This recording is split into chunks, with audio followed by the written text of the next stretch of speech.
The grand ballroom of the Viridian Hotel was a world made of crystal and light. 1,000 reflections danced in the huge glass chandeliers hanging from the ceiling. The soft, warm glow from the wall sconces made the silk gowns of the women and the polished buttons on the men's tuxedos shine. The air smelled like expensive perfume, fine wine, and the subtle scent of the fresh white lily on every table.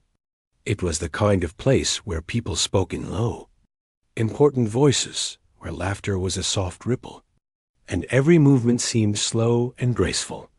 Among this scene of slow motion, she moved with a different kind of grace. It was the grace of someone who had work to do.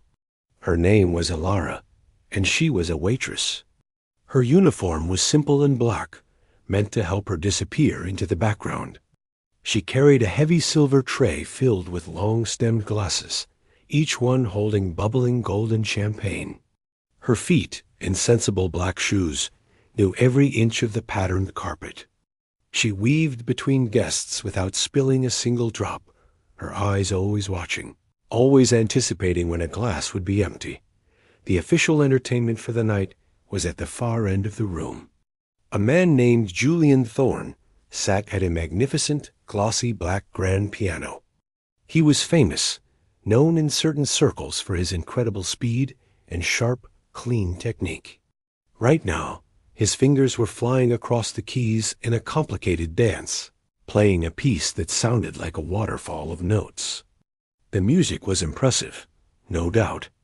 You could hear the difficulty in it. But if you listened closer, it felt a bit cold. It was like watching a machine perform a perfect, but emotionless, task dot as Julian played the final, dramatic chords. He lifted his hands high in the air and held them there for a moment before letting them drop. The crowd erupted into polite, enthusiastic applause. He smiled a tight, satisfied smile and gave a small bow from his seat. Alara had paused near a pillar, her tray now empty. For just a second, as that music filled the room, her professional mask had slipped. She hadn't been looking at the crowd or checking for empty glasses. Her eyes were fixed on the piano, on Julian's hands. And her own hands, the ones holding the metal tray, had trembled. Just a little shake, a faint quiver that traveled from her fingertips to her wrist. It was so quick that no one noticed. No one but her. She blinked, and the moment was gone. The mask was back. She turned and walked smoothly towards the kitchen doors. In the bright, noisy kitchen, it was a different universe. The air was hot and thick with the smells of roasted meat and herbs. People yelled orders, pans clanged, and the doors swung constantly. It was alive and chaotic. Alara placed her tray down by the sink and took a deep breath, letting the ballroom's quiet tension melt away in the kitchen's honest noise. Her manager, Maya, was counting wine bottles. Maya was a kind woman in her 40s, with a tired but warm face. She looked up and gave Alara a small smile. "How's it going out there? The lion tamer pleasing his audience?" she asked, using her private nickname for Julian Thorne.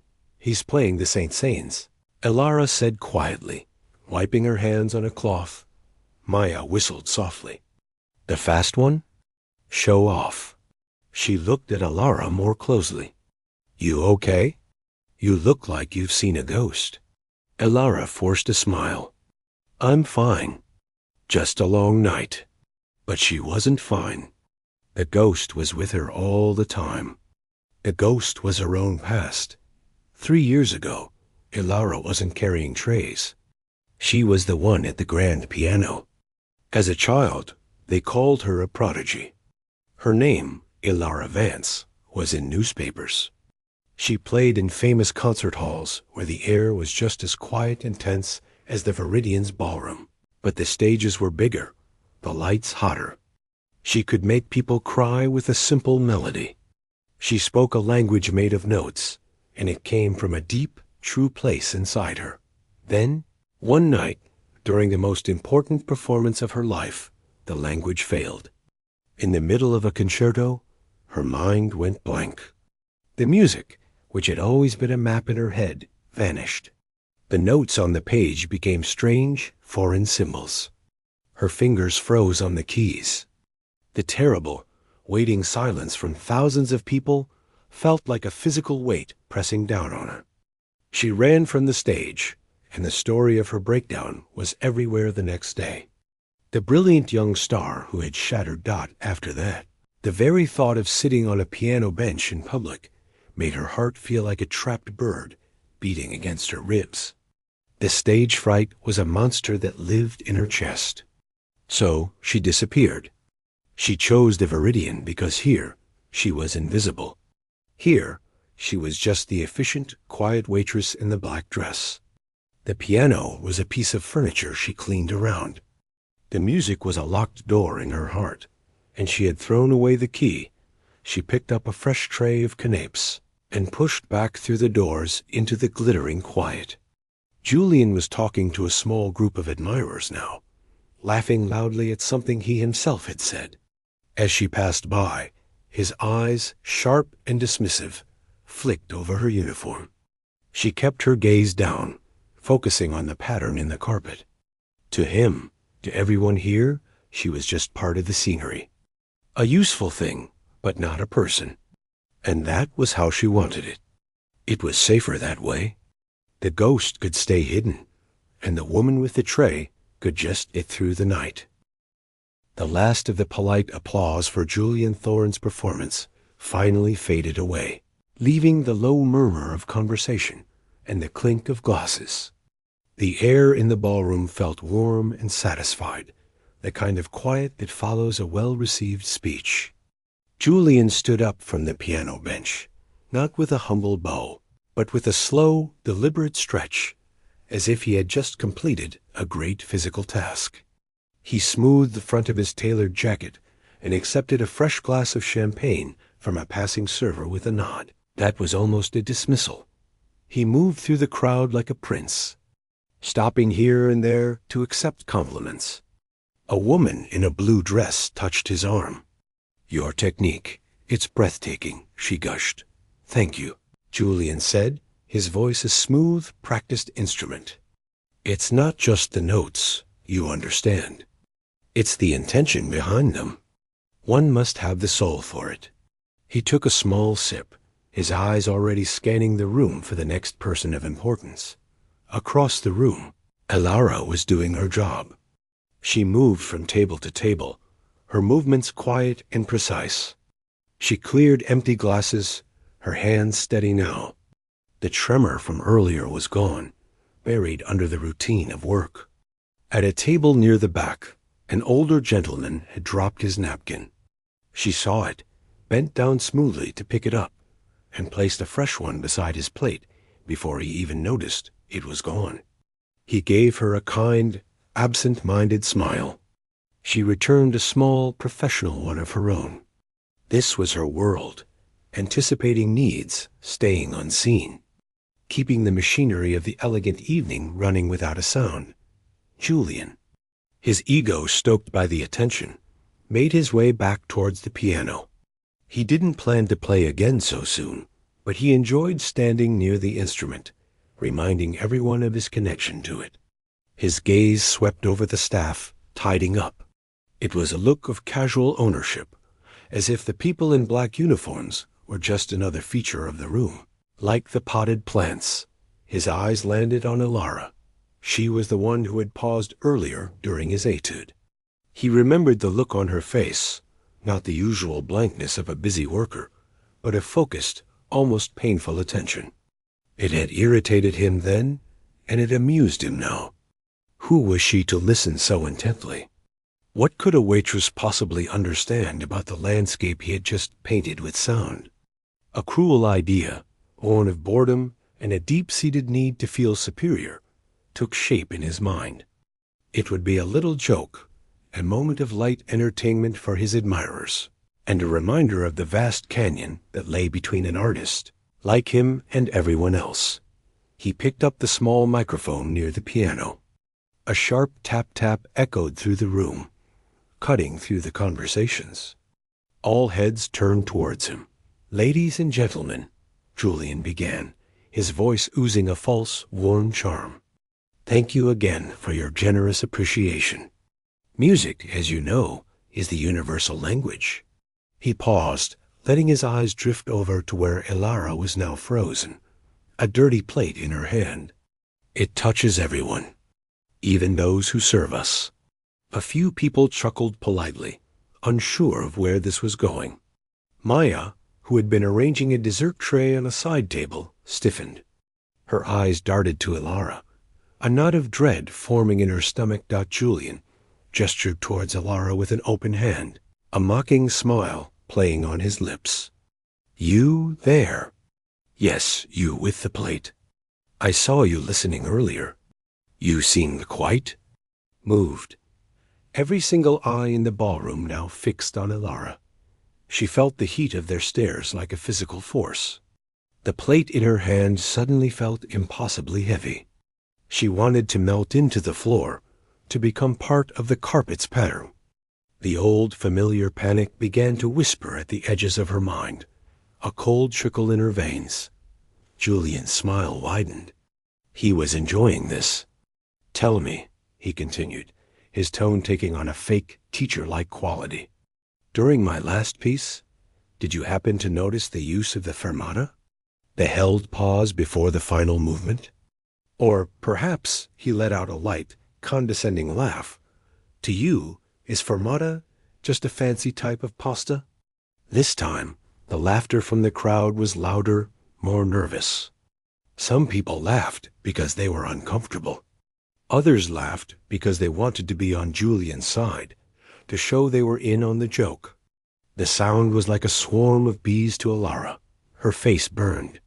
She couldn't breathe. She looked down, her dark hair falling like a curtain beside her cheeks. She saw her sensible black shoes against the rich red of the carpet. "Just go," she begged herself. Asterisk, put the plate down and walk away. Back to the kitchen. Back to the noise where you're safe. Asterisk, but Julian wasn't finished. He was riding the wave of the room's attention. He took a few steps away from the piano and made a grand, inviting gesture towards the beautiful, empty instrument. The spotlight above it made the polished wood gleam. "Come, come," he said, his voice dripping with false encouragement. "Don't be shy. The piano doesn't bite. Why don't you grace us with a little Waitress melody? Something simple. We could all use a laugh." The words Waitress melody hung in the air, ugly and clear. He wasn't just asking her to play. He was telling the whole room what to expect. A clumsy, funny little tune from someone who belonged to a different, simpler world. He was drawing a line, and he was placing her firmly on the other side of it. The silence that followed was thick and heavy. All the elegant noise of the party had died. You could hear the soft hum of the air conditioning. You could hear the rustle of a gown as someone shifted. Maya's hands were clenched into fists at her sides, her face pale with anger. She took half a step forward, but what could she do? She was the manager, and he was the star guest. Ilara stood perfectly still in the center of the silence. The panic was a roaring flood now, threatening to pull her under.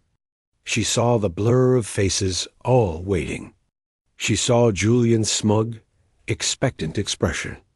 She saw the vast, open maw of the piano, which once felt like home and now looked like a trap. And then, from the corner of her eye, she saw Maya's face. It wasn't just anger she saw there. It was pain. It was a fierce, protective pain for her. It was the look of someone who saw the humiliation for exactly what it was, and who was hurting because she could not stop it. That look did something strange. It cut through the roaring panic like a knife. The fear was still there, icy and real. But suddenly, sitting beside, it was something else. Something older and much, much stronger. It was a quiet, stubborn ember that had been buried under 3 years of ash. It was the love for the language no one in this room, not even Julian Thorne, truly understood. It was the voice she had locked away without making a sound. Without looking at anyone, Alara bent down and placed the heavy plate gently on the floor next to her feet. It was a slow, deliberate movement. Then she straightened her simple black dress. She didn't look at Julian as she walked past him. She didn't look at the crowd. Her eyes were on the piano bench. The crowd held its breath. They expected tears. They expected a stumbled apology. They expected to pity her dot. They watched as she sat down on the bench, her back straight. She adjusted the seat slightly, a small automatic gesture that any real pianist would make. She looked at the keys, a vast landscape of black and white. For a long moment, she was perfectly still, one hand hovering just above them. The silence stretched, so tight it felt it might snap dot then. Alara closed her eyes, took a deep, shuddering breath that was audible in the quiet room, and let her hands fall. The silence was a living thing. It was thick and heavy, pressing down on everyone in the ballroom. For a few seconds after Alara sat down, there was only the faint sound of her breathing and the distant, muffled hum of the hotel kitchen. The guests were statues, glasses frozen halfway to their lips. They were waiting for the first clumsy, funny note. They were ready for a simple child's tune, played with one finger. That's what Julian's Waitress melody meant. That was the joke they were all part of. Hilara's hands rested on the cool, smooth keys. They felt familiar. They felt like shaking hands with an old friend you had a terrible fight with years ago. The fear was still there, a cold knot in her stomach. But as her fingertips touched the ivory, something else happened. The memory wasn't in her head anymore. It was in her muscles, in the bones of her fingers. It was like her hands remembered a story her mind had tried to forget. She didn't think about what to play. Thinking was the enemy. Thinking led to the blank page, the frozen terror. So she didn't think. She let go. She closed her eyes, shutting out the blur of watching faces, the glitter of the chandeliers, the smug figure of Julian Thorne standing to the side. She went into the dark behind her eyelids, where only the music lived. Her right hand moved first. It wasn't a grand, loud chord. It was a single, quiet note. Then another, higher one. Then a simple, wandering phrase, soft and questioning. It was gentle, like someone searching for a path in the dark. A few people in the crowd exchanged glances. This wasn't chopsticks. This was different. It was delicate, and there was a real feeling in it. The nervous tittering that some had held back died completely. Julian's smirk faded a little. He frowned. This wasn't going according to plan. Then Hilara's left hand joined in. It entered with a low, deep note that seemed to vibrate through the floor. The simple right-hand melody met this new, shadowy sound from the left, and the music began to change. It grew deeper, more serious. The wandering question from the right hand became a story, and the left hand was answering with something sad and powerful. The piece was taking shape. It was Chopin's Ballade No. 1. It was a mountain of a piece, a stormy sea of emotion. It starts quietly, like a memory, and then it builds and builds into waves of passion and grief. Alara hadn't chosen it. It had chosen her. It was the sound of her last 3 years, the loneliness, the hiding, the ghost of who she used to be. Her shoulders, which had been tense and high, began to relax. Her face, which had been tight with fear, softened. She wasn't in the Viridian ballroom anymore. She was somewhere else. She was in a practice room as a child, the sun streaming through the window on the dusty piano. She was back on that huge, terrifying stage, feeling the silence just before everything went wrong. She was in her small apartment, staring at the wall, feeling the music scream inside her with no way out. All of it poured into her fingers. The notes began to come faster. The quiet, searching melody swelled into something stronger, more confident. Her fingers flew across the keys now, not with Julian's cold, sharp precision, but with a wild, singing grace. The music rose and fell. It would crash down in a powerful, thunderous chord that made the glasses on the nearby tables shiver. And then it would pull back into a whisper so soft the crowd had to lean forward to hear it. The manager, Maya, stood by the kitchen door. Her hand was pressed over her mouth. Her eyes were wide, filling with tears. She watched the woman she knew as her quiet, reliable waitress disappear. In her place was someone else. Someone transformed. Maya saw the years of hidden pain in the curve of Alara's back, and she saw the fierce, beautiful strength in the movement of her arms. She wasn't just playing notes. She was telling her life story, and it was breaking Maya's heart. Julian Thorne was no longer frowning. He was pale. He took a small, stumbling step backward, as if the music was a physical force pushing him away. He knew this piece. Every pianist knows this ballade. It is a monster to play, not just technically, but emotionally. You have to live it to play it. He had practiced it for months once, but his teacher had told him his version was brilliant, but empty, like a beautiful shell with nothing inside. He had never performed it in public.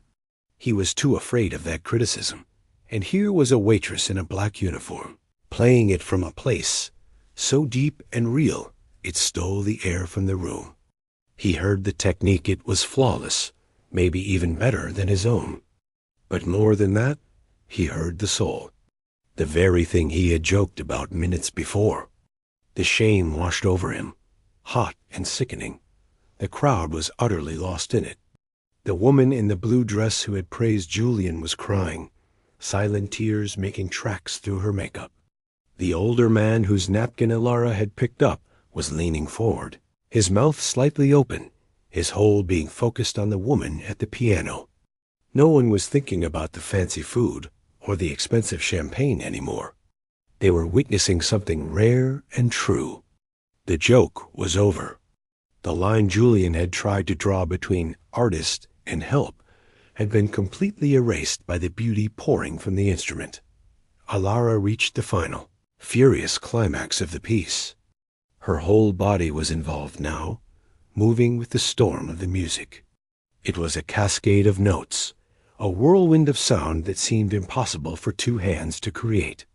It built and built to a breaking point, a moment of incredible tension, and then, with one last, crashing, powerful chord that echoed through the silent hall, it was over.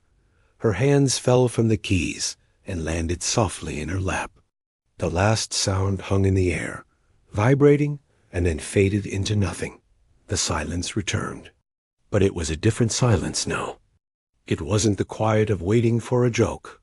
It was the deep, full, ringing quiet that comes after something truly important has happened. It was the silence of awe. Alara sat there, her eyes still closed, her chest rising and falling quickly. She felt empty, but in a good way. Like a poison had been drained from her. The monster of stage fright was gone. In its place was a gentle, trembling exhaustion. She had faced the thing she feared most, and she had spoken her truth through the music. She slowly opened her eyes.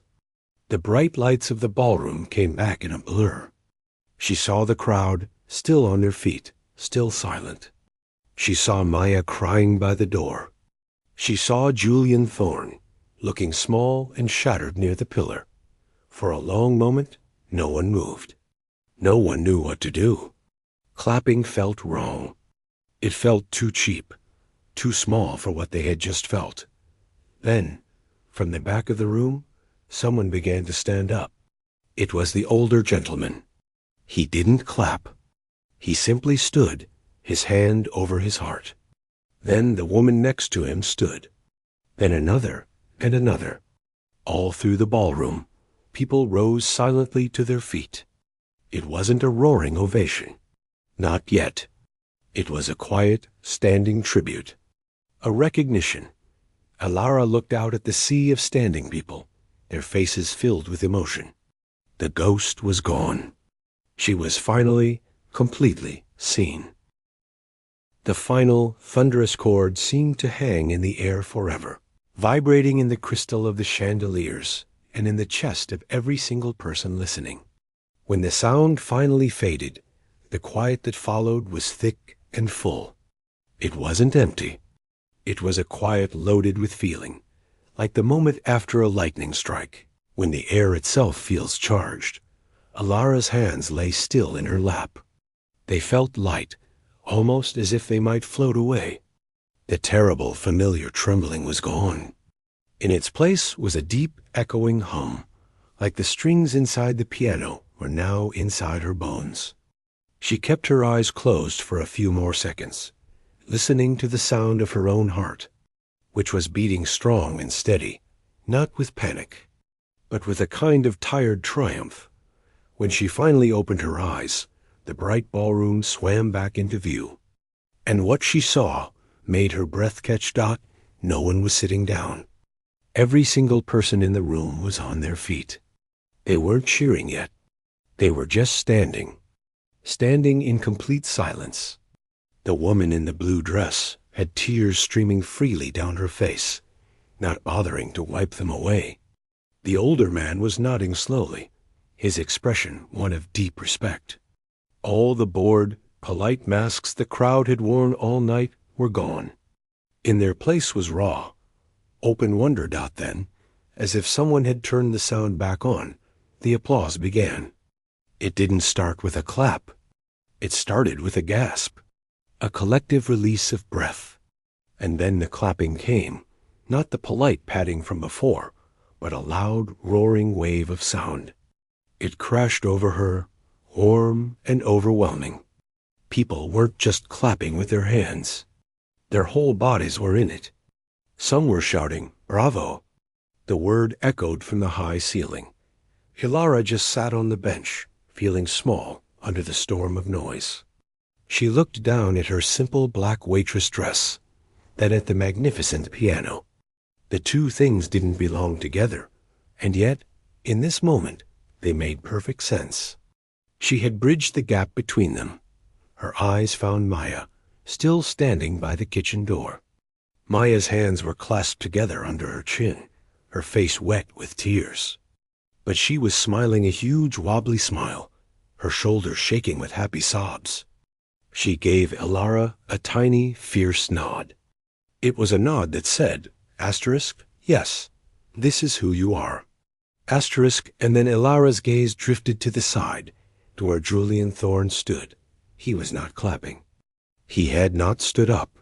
He was leaning against a pillar, looking pale and smaller than he had all night. The spotlight that had once been on him was now firmly, completely on her.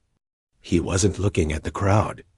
He was staring at the floor as if he could find an answer in the pattern of the carpet. The look on his face was not anger. It was something worse. Understanding. He understood the depth of his own mistake. He had tried to make a joke out of a masterpiece, and the masterpiece had answered back. His expensive confidence was lying in pieces around his polished shoes. As the applause began to soften from a roar to a steady, thunderous rumble, movement came from a table near the front. An older man with kind eyes and a head of elegant white hair was walking slowly towards the piano. He moved with purpose, gently weaving through the standing crowd. There was a sense of recognition in his eyes, a dawning certainty. He stopped a few feet from the piano bench and waited. Alara looked up at him, her mind still floating somewhere far away. The man didn't offer his hand. He simply spoke, and his voice, though quiet, carried a weight that made the nearest people stop clapping to listen. "I knew it," he said, his voice thick with emotion.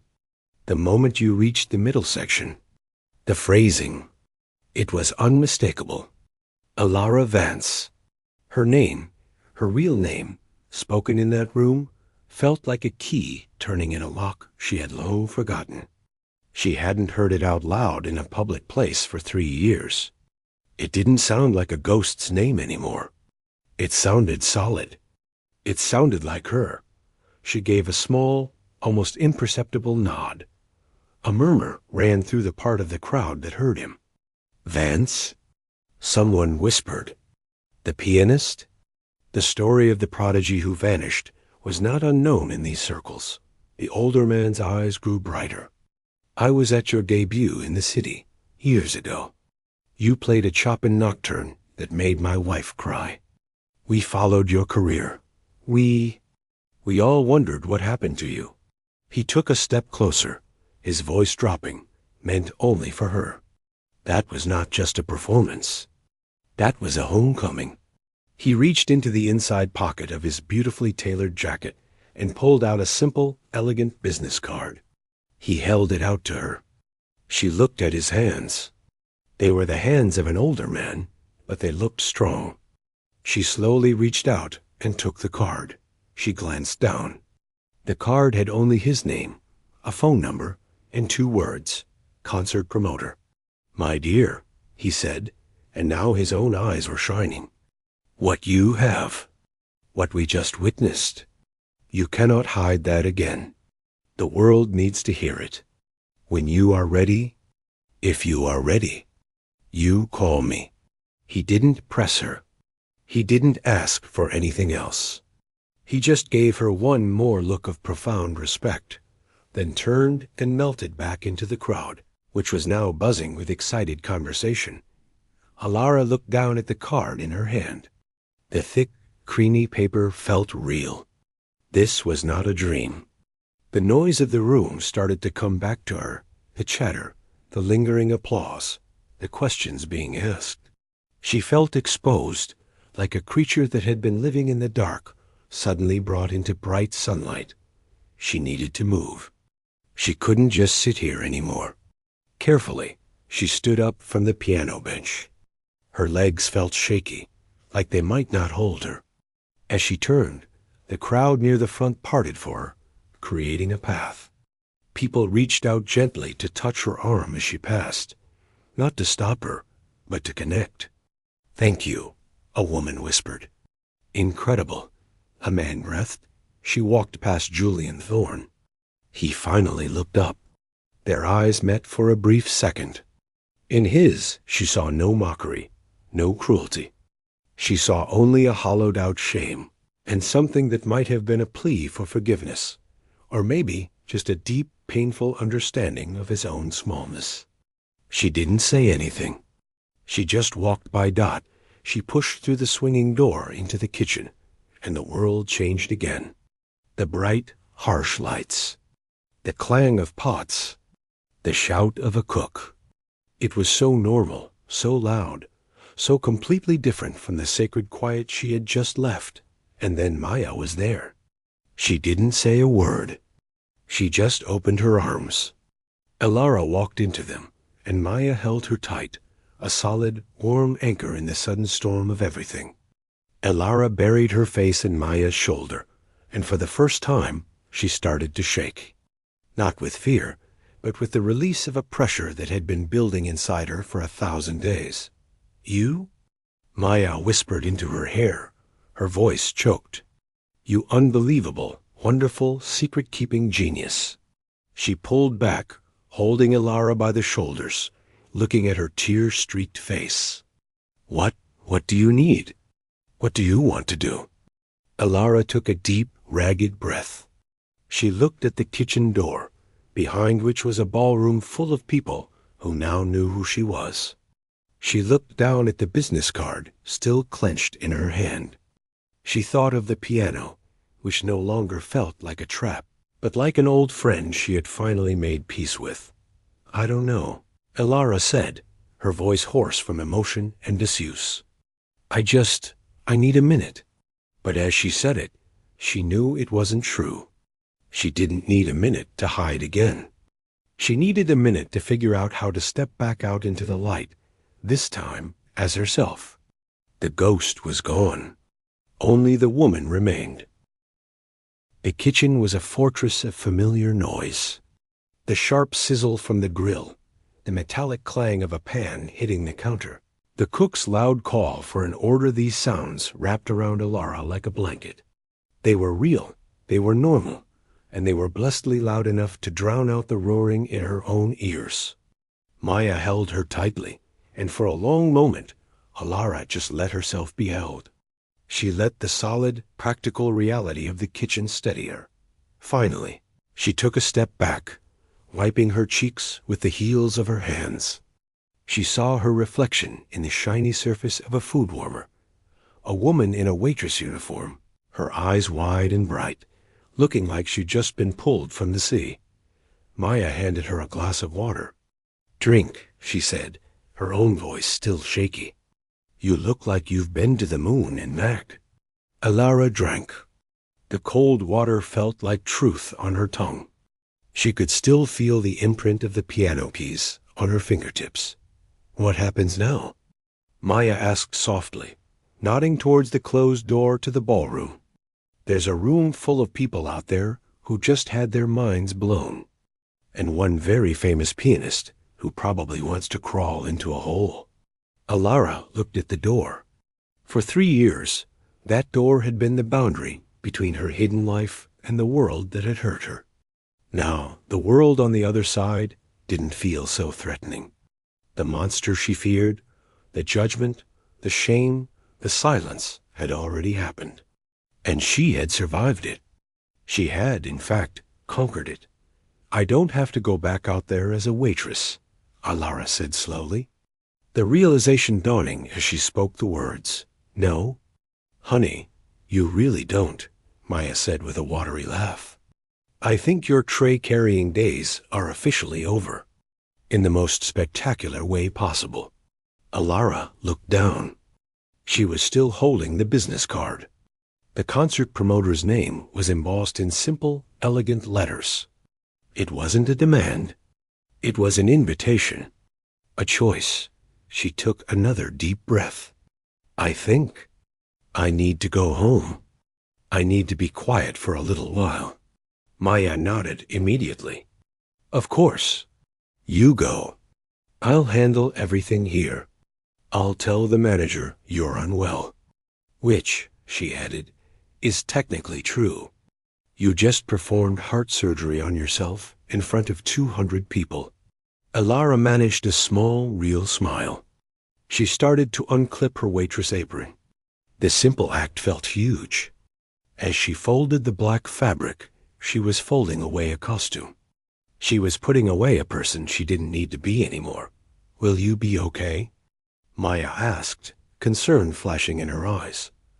Alara thought about it. The fear was gone, but a huge, trembling emptiness had taken its place. It wasn't a bad emptiness. It was like a room that had been stuffed full of old, heavy furniture for years, and had finally been cleared out. It was empty, clean, and full of light. It was ready for something new. "I think I will," Alara said. And for the first time, she believed it. She left the kitchen not through the bustling main door, but through a quiet side entrance used for deliveries. The night air outside was cool and sharp, a shock after the warmth of the hotel. She stood on the loading dock, looking up at the stars she couldn't really see because of the city lights. She could still hear the faint, muffled sound of music and chatter from the ballroom high above. It sounded different now. It sounded small. The walk to her small apartment had never felt so strange. She saw the same darkened shop windows, the same glowing streetlights, but she felt like she was seeing them for the first time. She wasn't a ghost moving through the city anymore. She was a person. Her footsteps on the pavement sounded solid, certain. When she got home, she went straight to the corner of her living room. A small, old electronic keyboard sat there, covered by a dusty blanket. She hadn't touched it since she moved in. She pulled the blanket off.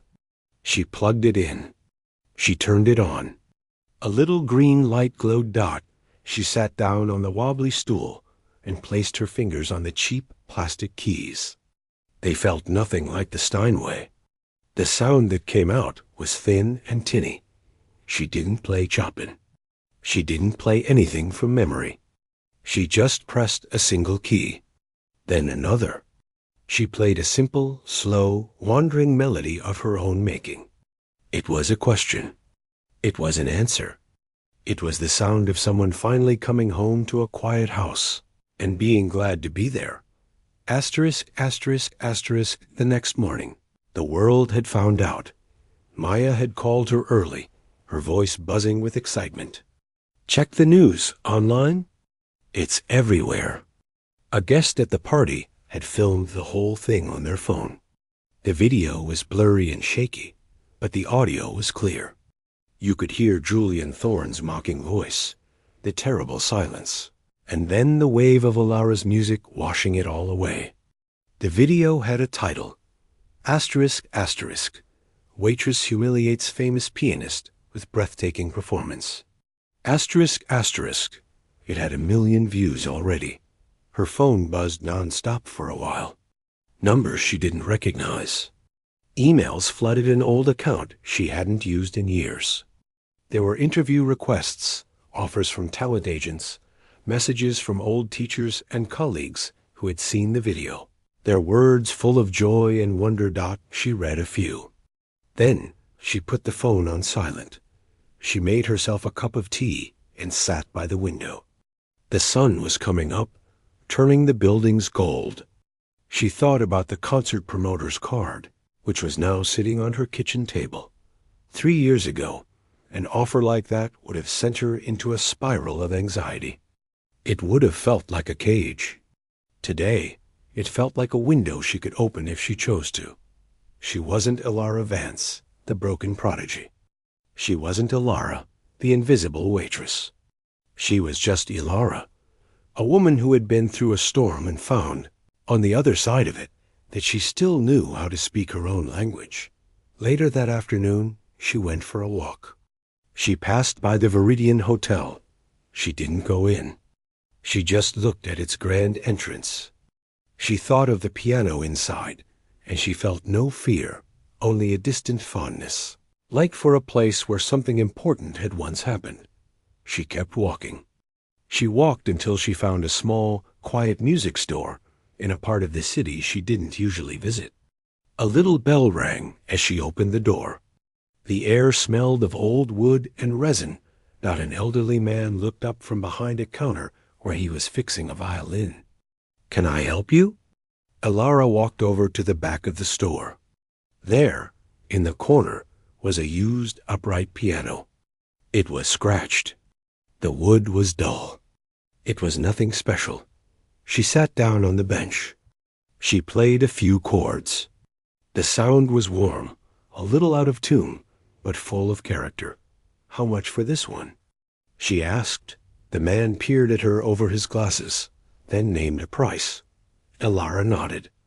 "I'll take it," she said. "Can you deliver it?" As she gave him her address, she knew what she would do. She would call the promoter. Not today, maybe not even next week. But she would call. She would sit at this new, imperfect piano in her own home, and she would practice. Not because she had to, but because she wanted to. She would play for herself first. And then, when she was ready, she would open the window and let the music out again. The stunned crowd had witnessed a miracle, but the real story was just beginning. It wasn't about shocking the elite. It was about a woman sitting alone in a sunlit room, her hands on her own piano, finally free to make music on her own terms. The last note of the ballade hadn't been an ending. It was the first, beautiful note of a brand new song.